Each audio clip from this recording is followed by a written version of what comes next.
Bom dia, concurseiros que vão fazer o concurso da Prefeitura de Palmas e de Surubim. Vamos para mais uma aula da banca IGEDUC, né? Vou trazer uma teoria, em seguida a gente vai tentar ver algumas questões, tá? Dando continuidade ao tema área das figuras planas, nós vamos trazer agora para vocês o estudo dos quadrados. Ó, pessoal, quadrados são quadriláteros, assim como em retângulos. Inclusive quadrados, né? São casos particulares dos retângulos.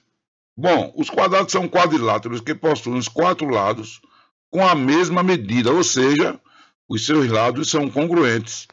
Se você pegar uma figurinha que seja um quadrilátero e tiver todos os quatro lados iguais, e em particular todos os ângulos internos 90 graus, esta figurinha é um quadrado. Uma coisa que precisamos dizer para vocês é o seguinte, pessoal, que todo quadrado é um retângulo, mas nem todo retângulo é um quadrado, tá? Bote isso na mente. Bem, aqui está o quadrado, né? Observe que eu estou indicando o lado por L, lado L, e os ângulos internos 90 graus. Com relação à área do quadrado, pessoal, assim como a área de um retângulo era a base vezes a altura, observa que o meu quadrado, aí é como se a base dele fosse L, ó. Como se a base fosse L e a altura fosse L. Base vezes a altura vai ser L vezes L, que é L ao quadrado, né? Quando eu multiplico L por L, o resultado dá L ao quadrado. Com relação ao perímetro do quadrado, o que é o perímetro? É o contorno. Eu vou ter, como todo lado é L, eu vou ter 1, 2, 3, 4. L mais L mais L mais L dá 4 L's.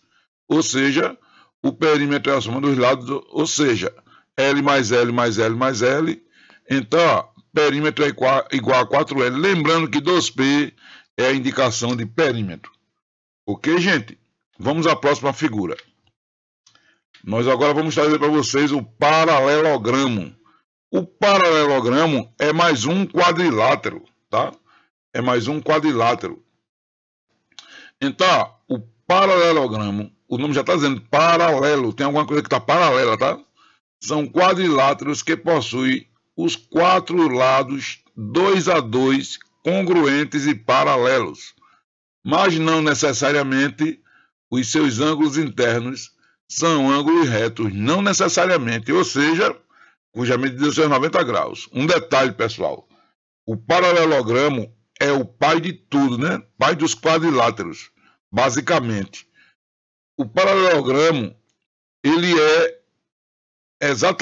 contém todos os retângulos e todos os quadrados, e mais ainda, todos os losangos que nós não vimos ainda. Então, ó, eu posso dizer para você que todo paralelogramo, que todo retângulo e todo quadrado é paralelogramo.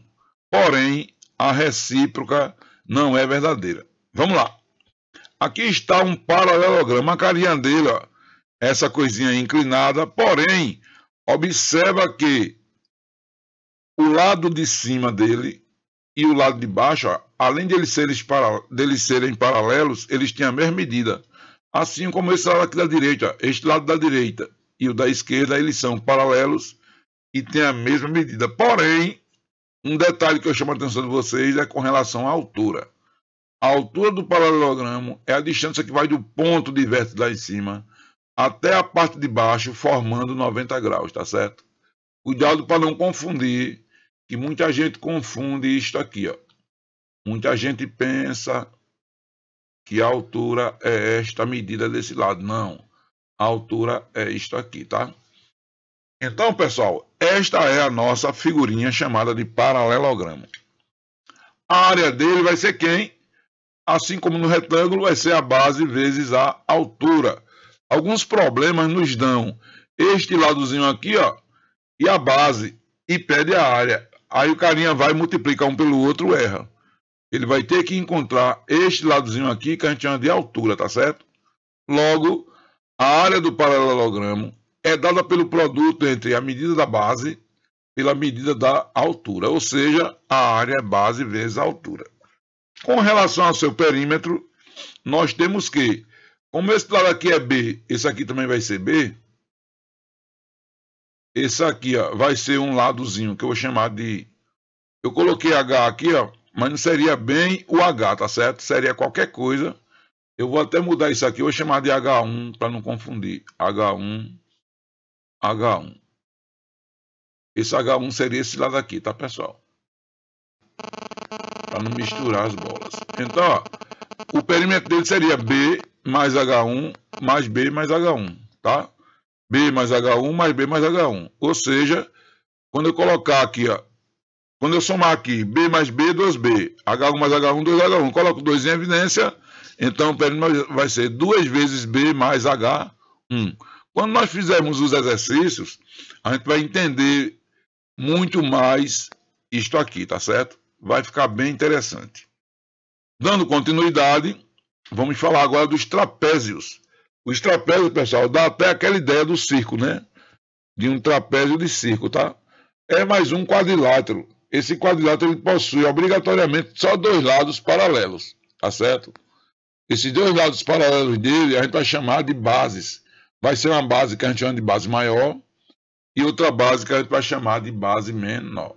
Uma base maior e outra base menor. Então, trapézios são quadriláteros que possuem 2 lados paralelos denominados de base. E os outros 2 lados diferentes ou congruentes, tá certo? Vamos ver aqui.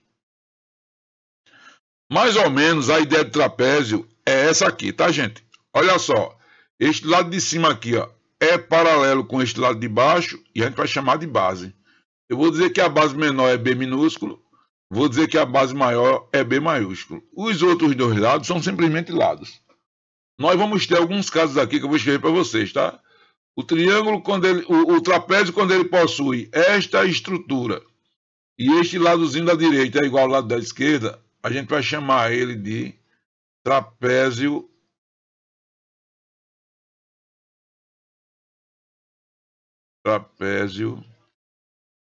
isósceles. Ou seja, aquele que possui os 2 lados que não são bases iguais. 2 lados iguais. Quando eu digo 2 lados iguais, com a mesma medida, tá certo, pessoal? Que são aqueles 2 lados ali que eu chamei de L. Ele é chamado de trapézio isósceles. Se por acaso não acontecer isso, a gente vai chamar ele de trapézio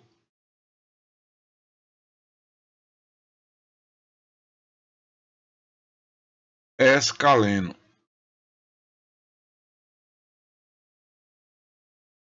Trapézio escaleno é quando os lados que não são bases são desiguais. Por último, nós vamos ter algo mais ou menos assim. Eu vou trazer uma figurinha aqui só para ilustrar um pouco a gente, tá certo? Só para ilustrar um pouco a gente. O trapézio escaleno, ele tem essa cara aqui.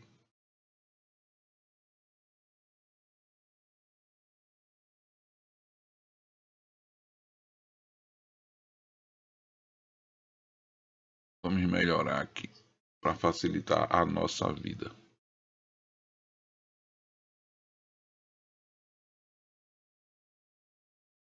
Ó, eu tenho aqui a base maior, eu tenho aqui a base menor. Observa que este lado é bem diferente daquele. Então eu vou chamar isso aqui de L1, este aqui de L2. Tá? Ou vice-versa. E nós temos também, pessoal, um outro trapézio que é chamado de trapézio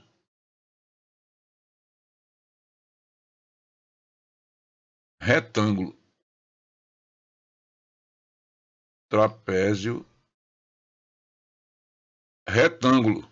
O trapézio retângulo, ele tem uma particularidade também. Eu vou desenhar ele aqui embaixo, ó, com outra coisinha verde. Eu vou até fazer o seguinte, coisinha verde aqui, ó.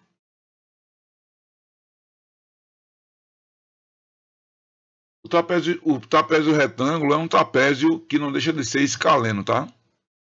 Mas ele tem uma particularidade.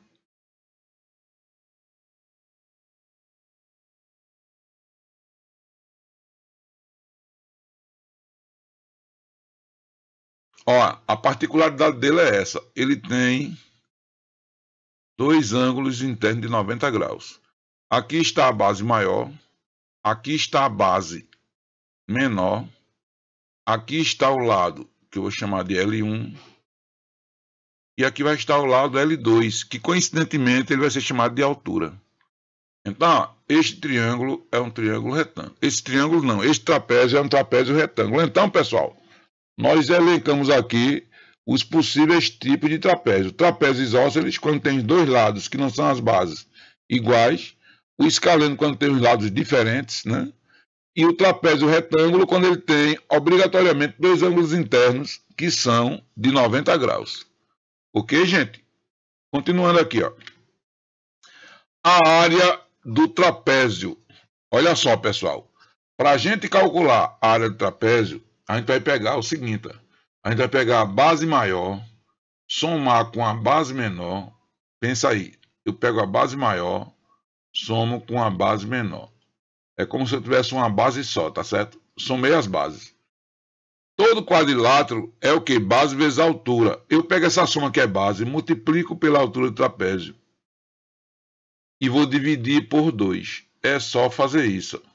Porém, a altura é a distância de uma base até a outra. Não confunda com o lado. Olha, a altura é esse carinha aqui, ó, que forma 90 graus. Tá certo? Então, a área do trapézio é dada pelo semiproduto. Produto sobre 2 é semi, né? Entre a soma das medidas da base e a altura do trapézio. Ou seja, a área é base maior mais base menor, tudo vezes a altura sobre 2. Com os exercícios, você amadurece melhor esta ideia. Perímetro do trapézio. Ó, nesse caso específico aqui, como eu tenho L aqui e L aqui, ó, o perímetro vai ser a soma dos lados. Vai ser base maior mais a base menor mais L mais L. Se esse valor aqui for diferente daquele, a gente já sabe que tem que somar todos os lados, né? Então, o perímetro, no caso aqui específico, vai ser base maior mais a base menor mais 2L. 2L porque eu coloquei aqui, ó, neste caso específico dele ser isósceles. Vamos agora falar dos losangos, né? O losango, pessoal, é mais um quadrilátero importante, tá certo? Para o estudo da geometria plana. Os losangos são quadriláteros que possuem todos os lados, né, todos eles, com as mesmas medidas. Ou seja, os lados são congruentes, tá certo? No entanto, não há necessidade de que os ângulos internos sejam todos 90 graus. Basta que ele tenha os lados iguais para ser considerado um losango. Interessante, pessoal. Todo quadrado é um losango, mas a recíproca não é verdadeira. Você pode pegar, por exemplo, aquela coisa do suco, né?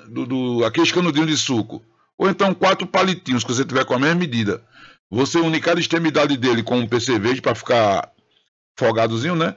Na hora que você distorce, você vê que o ângulo de 90 graus muda de valor, porém, a figura continua sendo um quadrilátero e os ângulos mudam. Continua sendo um losango, né? Porém, deixa de ser um quadrado. Se você quiser fazer esse ensaio em casa, faça só para testar. Bem, aqui está a figurinha, né? O losango, pessoal, como eu já disse, temos 4 lados congruentes, L, L, L, e ele tem 2 particularidades, ó, que são as diagonais, D maiúsculo, que eu chamo de diagonal maior, e D minúsculo, que eu chamo de diagonal menor. O que é diagonal? É um segmento de um polígono que vai de um vértice até o vértice oposto a ele, desde que esse segmento não seja um lado, tá? Então, aquele segmento é chamado de diagonal. No nosso caso aqui, ó, se eu vier desse vértice aqui até o vértice oposto, formando com eles aqui, ó, esse segmento, eu vou dizer que esse segmento é uma diagonal. Da mesma forma, este outro aqui. Uma coisa importante, pessoal, é a seguinte.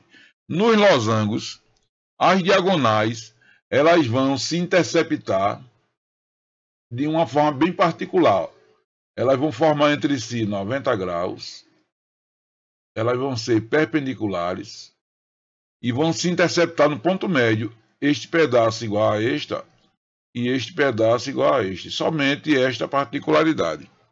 Bom, a partir daí, nós vamos determinar a sua área e o seu perímetro. Pessoal, a área do losango vai estar relacionada diretamente com as diagonais, tá certo? Então, ó, se eu pegar a diagonal maior, multiplicar pela diagonal menor e dividir por 2, eu estou calculando a área de um losango. Vamos lá. A área do losango é dada pelo semiproduto entre as medidas de suas diagonais. Para ajudar vocês na prova de português, né? Caso queira, com a nova reforma ortográfica, a semi não tem mais hífen. É coladinho, é semiproduto. Isso estava errado aí. Bom, semiproduto entre as medidas das diagonais, ou seja, a área vai ser D maiúsculo vezes D minúsculo sobre 2. Lembrando que D maiúsculo é a diagonal maior e D minúsculo é a diagonal menor. E o perímetro do losango, né? Perímetro a gente sabe que é o contorno, é a soma dos lados. Como eu tenho 4 lados iguais, eu vou ter L mais L mais L mais L, que é igual a 4L, como está muito bem representado aqui. Ok, gente?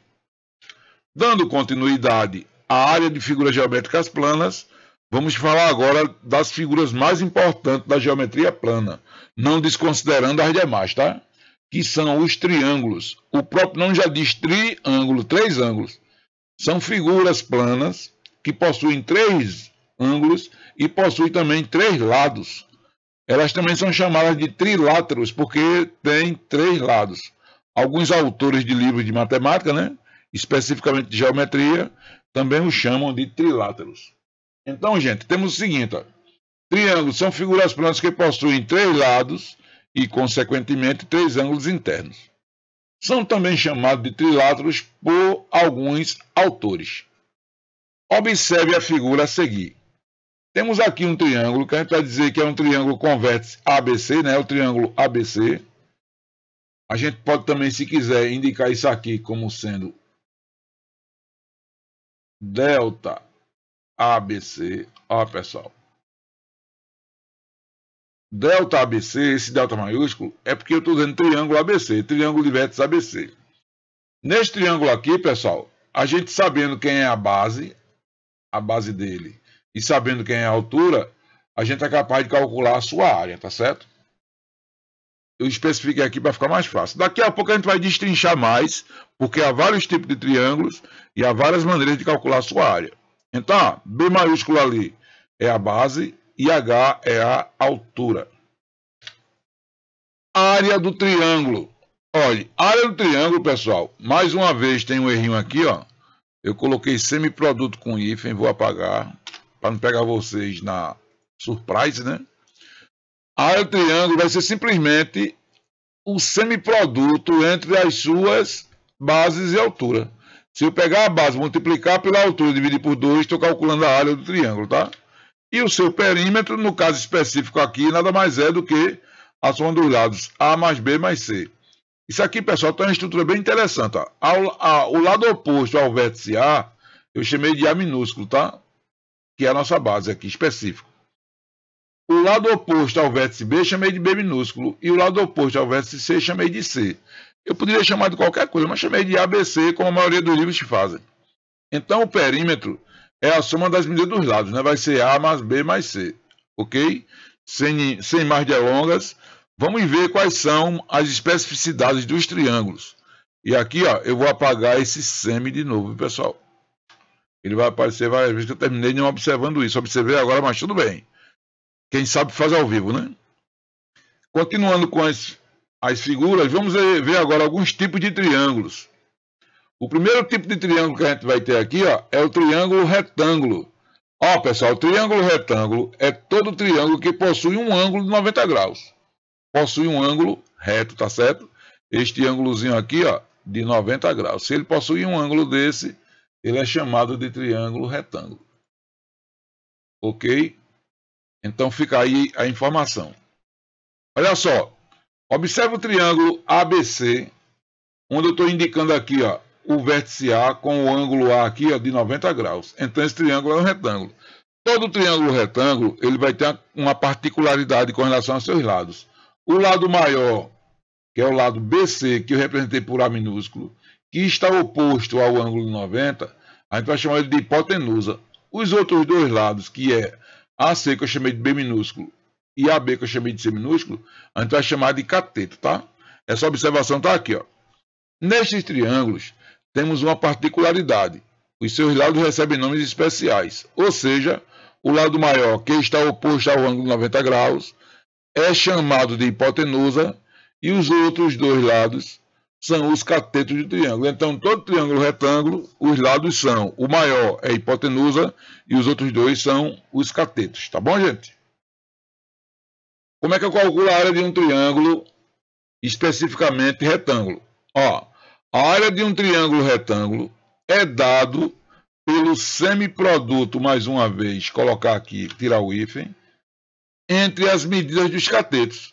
Toda vez que eu tiver um triângulo retângulo e quiser saber a sua área, eu vou multiplicar os catetos e dividir por 2. Olha lá, cateto B e cateto C, eu multiplico e divido por 2. Tranquilo? Com relação ao seu perímetro, tranquilo, perímetro vai ser sempre a soma dos lados. No caso específico aqui, eu vou pegar A mais B mais C, é o perímetro do respectivo triângulo. Ok, pessoal? Isto, triângulo retângulo, não esqueça, a área de um triângulo retângulo é o produto dos catetos dividido por 2.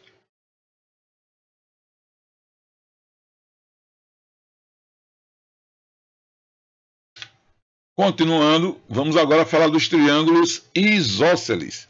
Esse prefixo latino iso quer dizer mesmo, mesma medida, tá certo? Então, lembre-se da palavra isonomia, né? Isonomia salarial, mesmo salário, né? Então, pessoal, triângulos isósceles são aqueles que possuem dois lados congruentes. Todo triângulo que tiver dois lados iguais, a gente vai dizer que ele é um triângulo isósceles. Veja aqui a ilustração.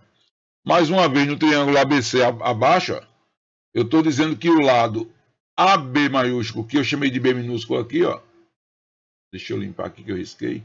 O lado AB maiúsculo, que eu chamei de B minúsculo aqui, assim como o lado AC maiúsculo, que eu chamei também de B minúsculo, eles são iguais. Uma forma de indicar geometricamente é colocando um tracinho, ó. Um tracinho, estou dizendo que este segmento aqui, ó, é igual a esse, não necessariamente igual ao terceiro. Se ele tem esses dois lados iguais, ele já é isósceles.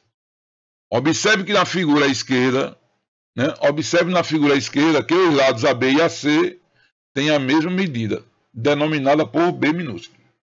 Beleza? Como é que eu calculo a área deste danado? A área do triângulo isósceles. Eu estou achando que apareceu um I maiúsculo aqui, sem necessidade. Um I acentuado.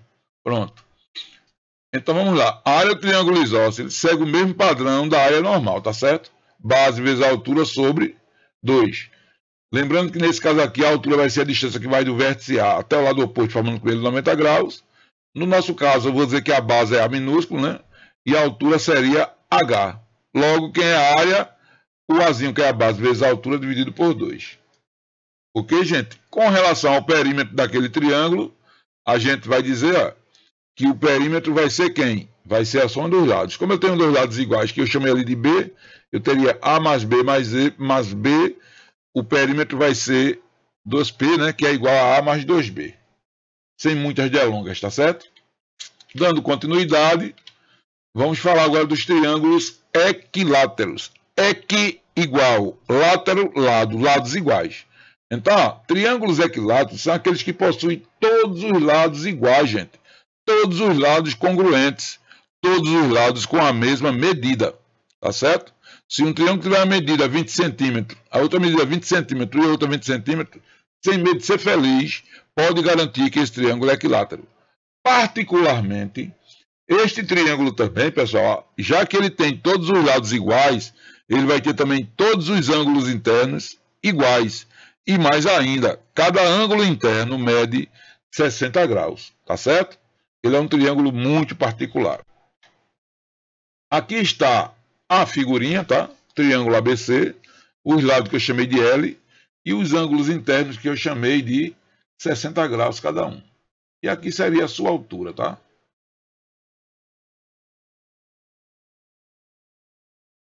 Vou colocar aí só para constar.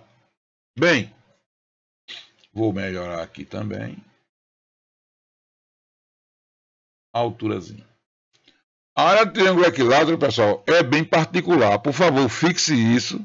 Se você não fixar agora, com certeza, com os exercícios que nós vamos fazer, a gente vai terminar fixando.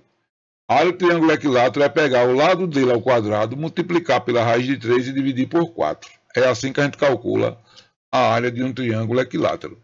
Com relação ao seu perímetro, ficou tranquilo, né? Para achar o perímetro do triângulo, basta somar os lados.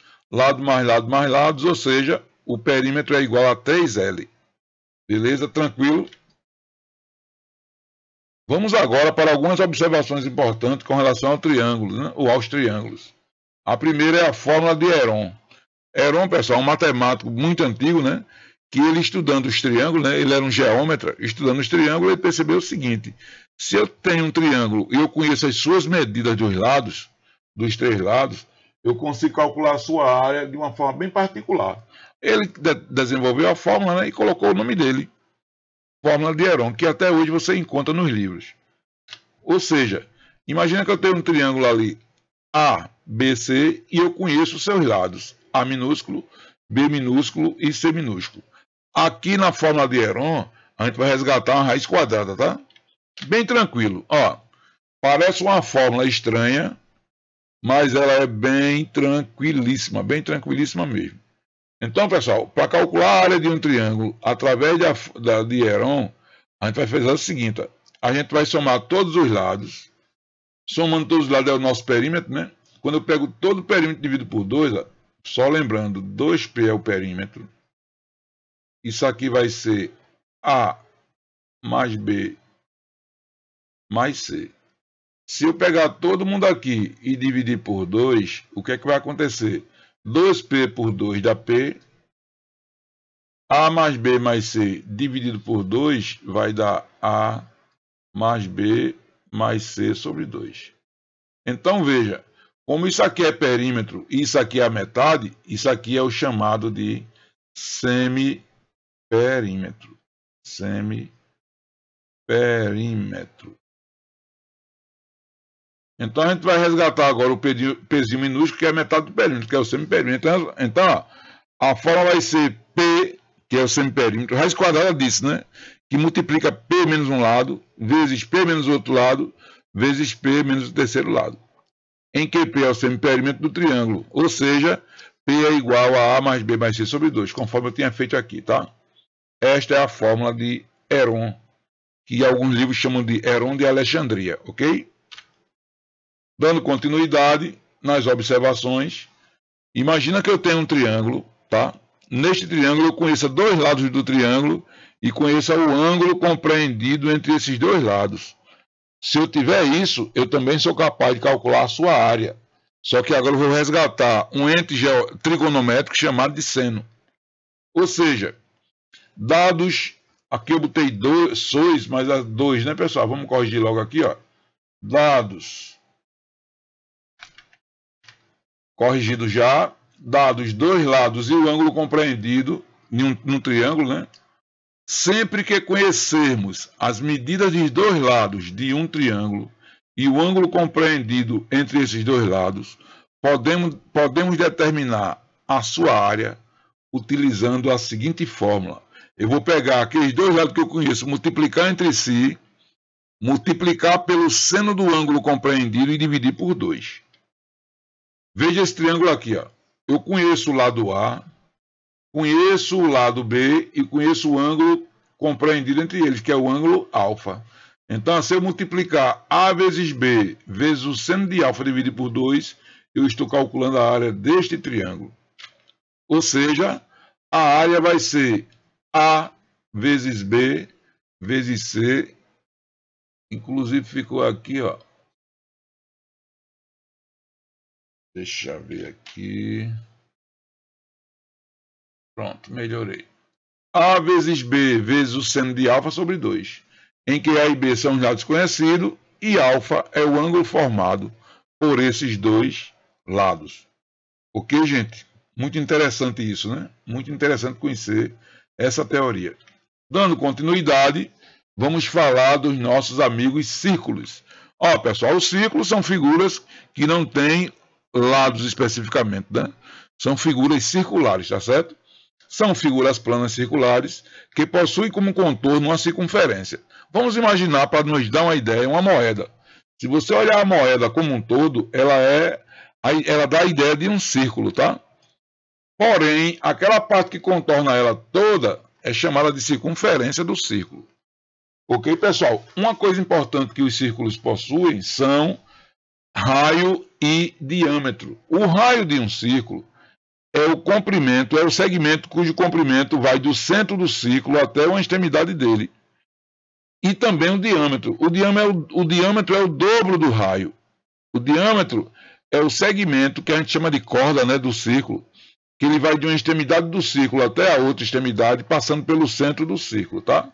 Só lendo o que está aqui para reforçar, círculos são figuras planas que possuem como contorno uma circunferência. E um dos elementos mais importantes dessa figura geométrica é o seu raio, que a gente vai chamar de R, que vale a metade do diâmetro, que vamos chamar de D. Veja a ilustração a seguir. Ó, gente, nós temos aqui um círculo, tá? O círculo é o todo. Aí está o círculo, toda a região amarela, inclusive com o contornozinho vermelho. Tudo isso é o círculo. Aquele contorno vermelho é só para mostrar que seria a circunferência que limita o círculo. Então, ó, ele vai ter um centro, um ponto central, tá certo? A distância desse centro até qualquer extremidade do círculo vai ser o raio. E a distância entre duas extremidades do círculo passando pelo centro é o nosso diâmetro, tá? Seriam esses elementos. Lá embaixo eu coloquei C maiúsculo é o centro do círculo, D é o diâmetro do círculo e R é o raio. Como essa figura é circular, o cálculo da sua área vai envolver um número irracional que a gente chama de π. Aquele famoso π, né, da geometria. E geralmente a gente aproxima ele de 3,14. Mas isso aqui a gente depende muito do que é pedido nos problemas, tá? Bom, a área do círculo, tá certo? Ela é dada pela multiplicação daquele número π pelo raio ao quadrado. Então, a área do círculo vai ser o valor de π multiplicado pelo raio do círculo ao quadrado. As questões, às vezes, ela dá o diâmetro e pede a área. Como é que eu vou calcular a área se eu não sei o raio? Sei só o diâmetro.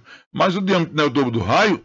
Se o diâmetro é o dobro do raio, é porque o raio é a metade. Divide por 2, achou o raio. Eleva ao quadrado, multiplica por π, encontrou a área. Ok, gente? Com relação ao perímetro do círculo, o perímetro do círculo, na particularidade, ele é chamado de comprimento. Olha só, pessoal.